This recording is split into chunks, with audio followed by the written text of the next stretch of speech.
Setelah itu Abi kirim ke Mekah, Abi kirim ke Madinah, Abi kirim ke Hadramut. Sekarang kalian sudah kembali ke dalam pangkuan Abi. Abi yakin kalian sudah soleh dan solehah. Kalau sudah soleh dan solehah, jangan khawatir kalian. Hidup di mana saja pasti hidupnya bahagia, sejahtera, nikmat hidupnya. Kenapa saya Abi mempunyai keyakinan seperti itu? Karena Abi berkeyakinan dengan 2 ayat dalam Al-Quran. Ini yang paling penting.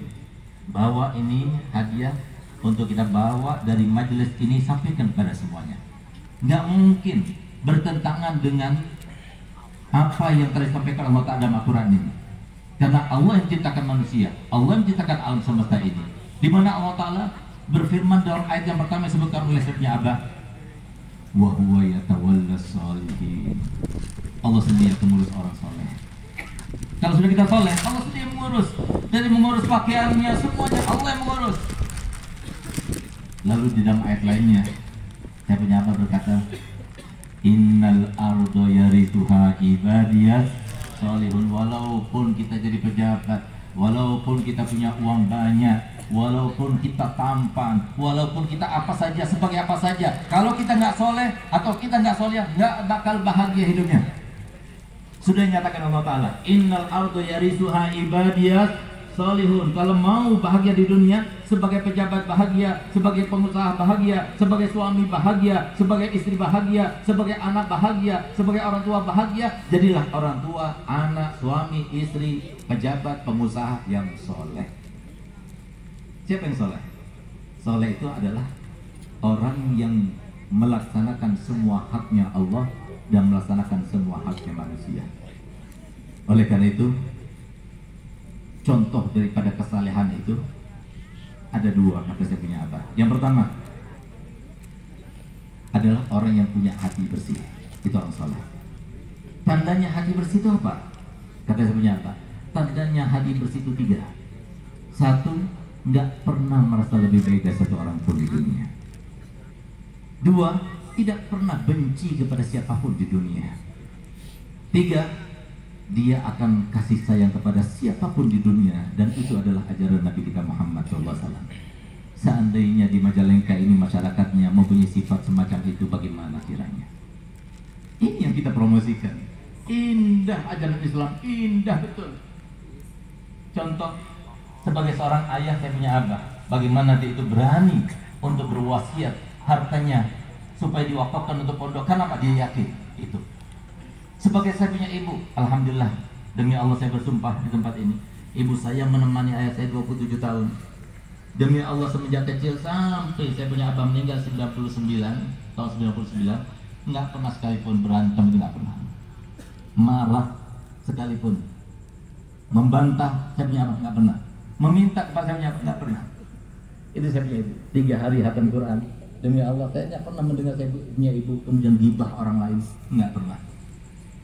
Kenapa demikian? Punya ilmu, diajarkan. Coba lihat, kalau seumpama ilmu yang semacam ini kemudian kita terapkan dalam masyarakat kita, nikmat. Nggak perlu ada Kapolres, nggak perlu ada polisi, semuanya takut. Sekarang takutnya kepada polisi, BPK dan sebagainya. Kenapa? Karena kita belum dibina jiwanya. Kemudian yang kedua, saya punya Abah berkata begini,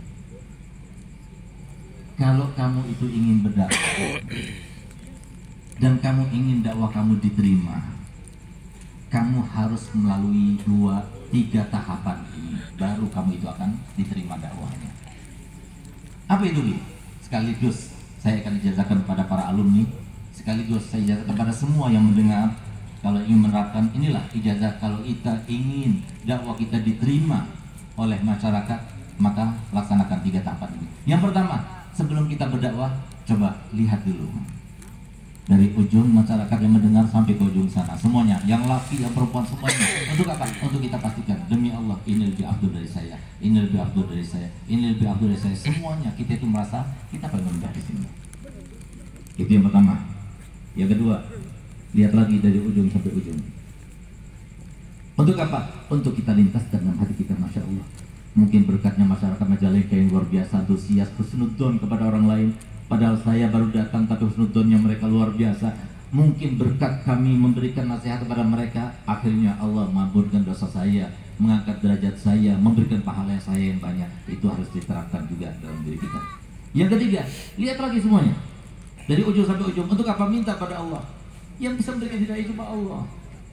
Yang bisa memberikan hidayah cuma Allah. Bahkan selevel Nabi kita Muhammad SAW tidak bisa memberikan hidayah pada orang lain. Tidak bisa dipaksakan hidayah. Cuma Allah Ta'ala telah berfirman dalam hadis-nya, ya ibadi kullukum dhalun illa man hadaitu.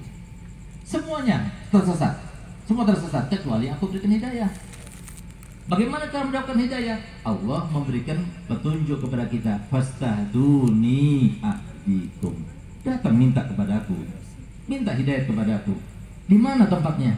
Di majelis taklim, di pondok pesantren. Datang kepada para ulama dan sebagainya. Di situ diajarkan. Walaupun ulama itu juga oknum. Mereka ada oknumnya. Bukan semuanya itu manusia suci, tidak. Tapi ada oknumnya. Semua sebagaimana pejabat ada oknumnya, semuanya.